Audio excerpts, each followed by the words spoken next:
What's up kids, Wrecked Friendly videos here. I'll be giving away free merch every month. To be in the draw, make sure you're subscribed, click that notification bell, and leave a comment saying I subbed. All winners will receive a message in their YouTube inbox. Good luck and I hope you enjoy this video.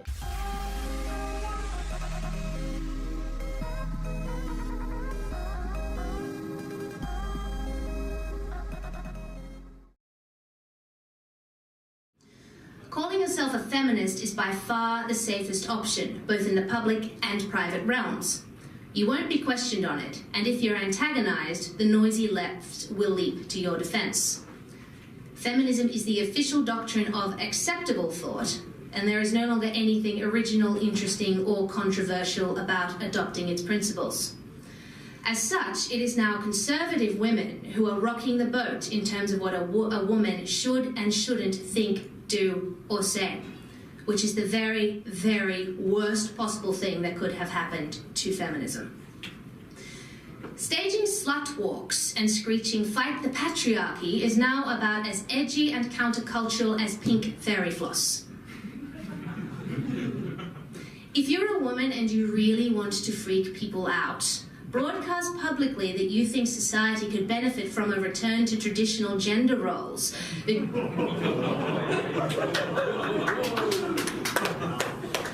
Because women instinctively prioritize the nurturing of children, which is not untrue.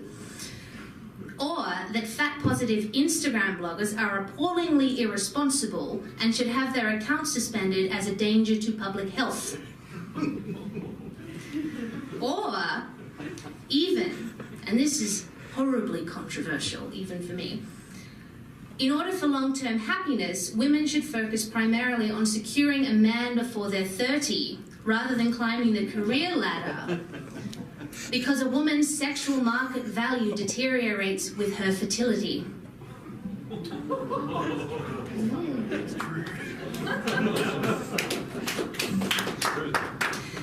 Now, this kind of provocative right-wing eschewing of identity politics is what makes heads explode, not whinging about mansplaining and sexist air conditioning.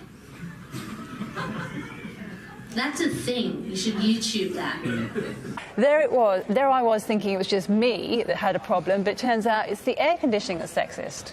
I know. So many women in our office have the exact same problem.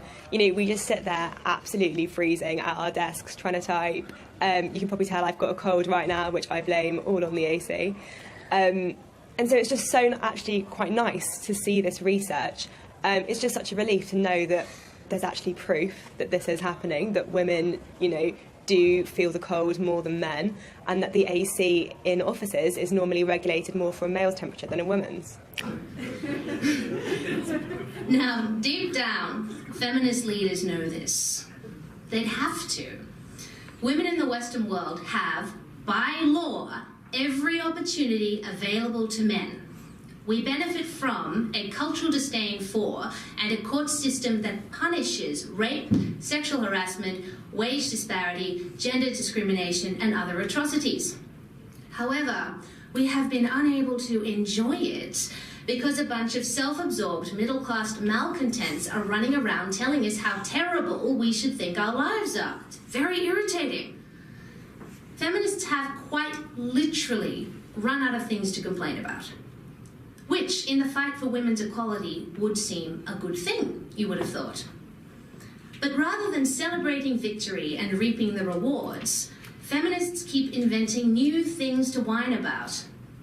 If they didn't, not only would they be facing a purposeless existence, they would go out of business. Modern feminism is, amongst other things, a money-making exercise. And chillingly, the only way to profit is to make other women feel really, really terrible about themselves. Feminists do this by telling outright lies, like insisting that even though it has been illegal for decades to pay women less than men for the same work, somehow women will be gypped of equal pay across the board for the rest of their lives because of some misrepresented, non-existent gender pay gap. I want to get paid the same as a man, and I think you understand that. So, if you become president, will a woman make the same as a man, and do I get to choose what I do with my body?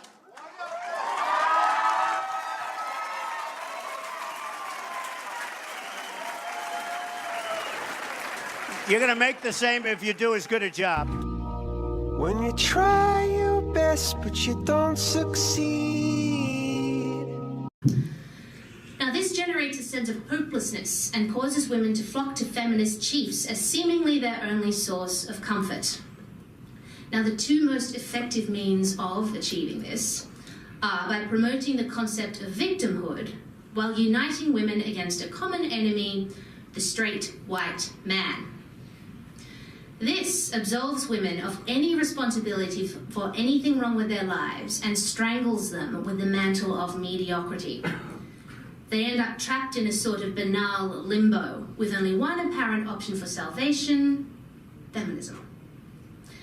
Feminist leaders relentlessly peddle these lies and histrionics to vulnerable women, which demolishes their self-esteem and drives a dagger through the heart of male-female relations. They are so convincing in their dogma, they have their adherents believing that the very act of a man sitting with his legs slightly spread is a vast patriarchal conspiracy designed to deprive women of public space, otherwise known as manspreading. These tactics are not for female empowerment. Such hyperbole is propagated only so feminists can sell out lectures and books. It is an economic strategy Machiavellian in its efficiency. As such, regardless of their insistence that women should feel empowered, feminists actually don't like confident women because they won't buy into the victimhood bubble and therefore can't be controlled by this concept of victimhood. So instead, the only women who are useful to feminist leaders are conventionally unattractive, probably not too bright, boyfriendless in the case of heterosexual women, misandrist in the case of lesbians, all of which in some bumbling way do not fit the mold of typical femininity. Once feminist leaders have roped in these anxious, ugly ducklings, no, I don't mean literally ugly, I mean like insecure.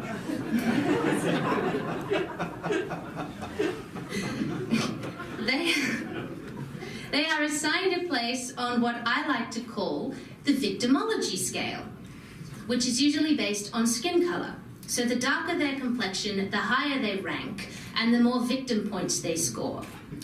Now, these victim points are doled out according to the rules of intersectionality, which is a form of feminism that involves finding multiple things other than gender to blame for how horrible your life is. All women get at least 1 point for being women, except for conservative women who can go and die. However, if you are a white woman, you get less points than if you're black. If you're Muslim, you get even more points than that, but if you're Christian, you score much lower, even if you're female and black. So if you're a female, black, trans, Muslim midget with epilepsy, you can pretty much rule the leftist universe if you want to. After their place on the victimology scale is determined, these insecure women are drilled with the idea that the only way for women to be free-thinking, happy human beings is to bust through the bounds of a weird, invisible, malevolent force called the patriarchy, taking out as many innocent male bystanders as they can in the process, of course.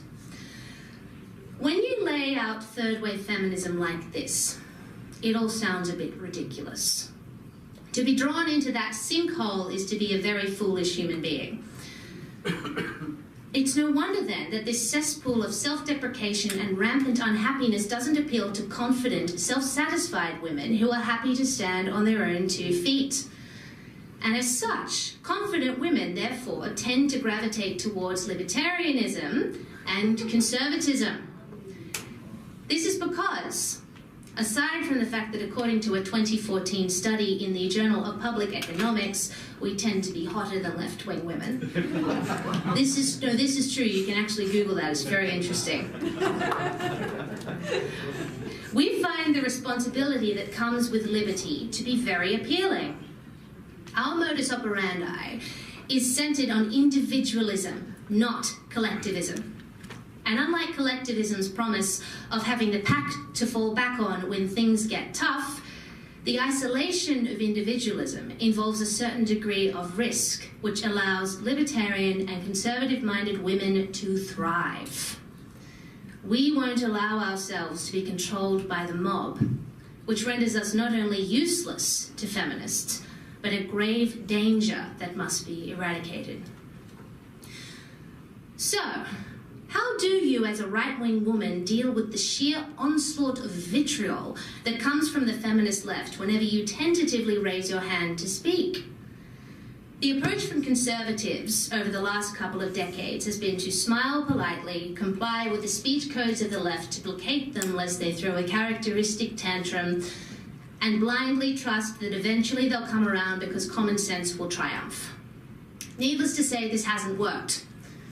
It is thanks to the tepid bleating of stuck-in-the-mud traditionalist conservatives who continue to refuse to raise their right-wing swords in the face of battle, who are responsible for the giant feminist-shaped blockade in the way of young conservative women's free speech. It has made my job a lot harder. And while I can acknowledge George Bernard Shaw's infamous quote, "Never wrestle with a pig, you'll get dirty, and besides, the pig likes it." Good quote. Sometimes, when the ground gets a little too muddy, you don't have much of a choice. I once wrestled with a pig. Her name is Clementine Ford.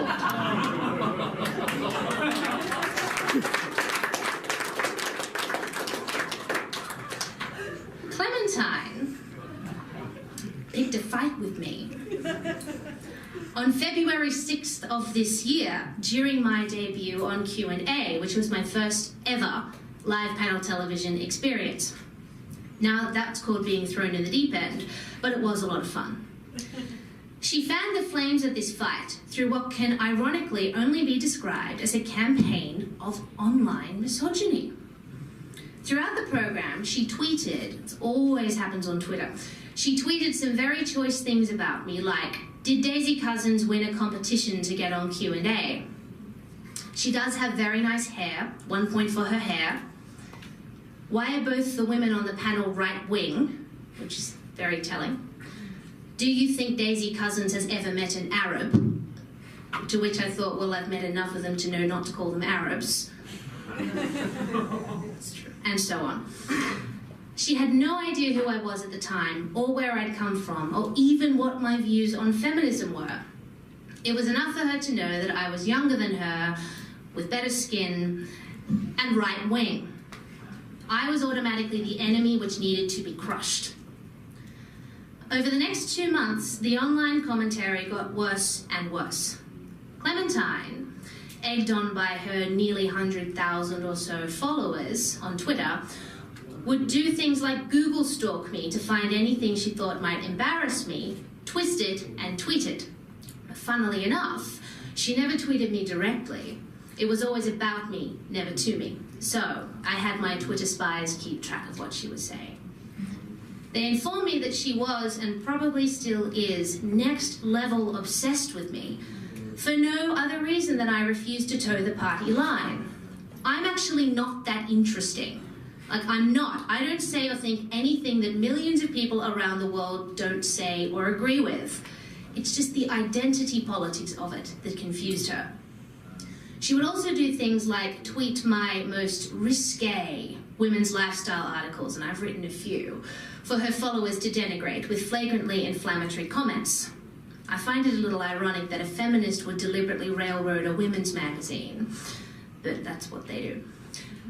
And after a particularly hostile night on Twitter, where I was the #1 trending topic for all the wrong reasons, she referenced a joke that I'd posted, something about being triggered, with the comment, I thought the new way to be triggered was to write appalling erotic fan fiction and then run away from Twitter's laughter for days. Or, my personal favourite, according to these archives, Daisy Cousins used to write pop feminism. Being a boy suck pays more, I guess. Now, I moved into these commentary circles knowing full well I would cop a lot of flack, and I had been warned specifically about the cruelty of feminists. But I was simply not prepared for the sheer volume of the malicious misogyny directed at me not by men, but by other women. Women who claimed to be anti all of the things that they were so happily doing, led not only by Clementine, but other prominent feminists like Dee Madigan, Jane Caro, who ironically tweeted about me, "Is this pathetic creature trying to be our Katie Hopkins, not realizing that that's actually my dream?" Asher Wolf, Erin Riley, even Van Batten got in on the action once or twice. She has since blocked me on Twitter. But I am ashamed to say that, try as I might, I did let it get to me. It wasn't so much the words they were using. I mean, aside from the fact I did make sure I didn't read that much of it at the time, words can't physically hurt you, and trolls will always be trolls. It was the injustice of it and the unbelievable hypocrisy that angered me. If these women had come at me with facts and reason and a solid argument, I would have jumped right into battle with a smile on my face. But their agenda was, of course, to engage in the most appalling personal attacks with the goal of wiping me and my ideas off the face of the planet.